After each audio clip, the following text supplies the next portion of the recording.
Hello, good morning. कसे आहात सर्वजण मजेत ना? तर हा व्हिडिओ 1-2 दिवसांचा आहे, जो की मी दोन्ही एकत्र करून सांगते आणि दाखवते तर आम्ही काही ख्रिसमसच्या ॲक्टिव्हिटीज होत्या इकडे ख्रिसमसच्या अगोदरच्या दिवशी. तर तिकडे गेलेलो तर खूप सुंदर, सुंदर असे काही ॲक्टिव्हिटीज होत्या.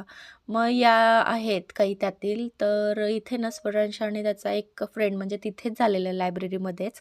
तर मग ते दोघंजणं मस्त एक डो बनवतायत.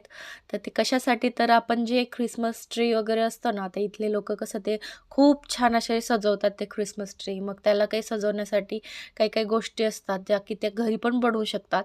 तर त्यातीलच या काही गोष्टी म्हणजेच ते बबल्स म्हणतात त्याला. तर ते बनवतायत. तर ते कशाप्रकारे बनवतायत ते तुम्हाला सांगते. तर हे पीठ आहे. पीठ आणि त्याच्यामध्ये मीठ मिक्स केलेलं आहे आणि त्यासोबतच पाणी मिक्स करून त्याचा एक डो तयार केलेला आहे.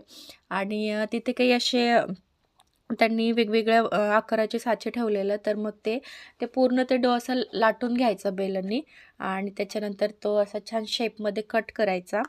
कट करून ना त्याला छान असं सजवायचं. सजवायचं म्हणजे त्याला असं डेकोरेशन करायचं.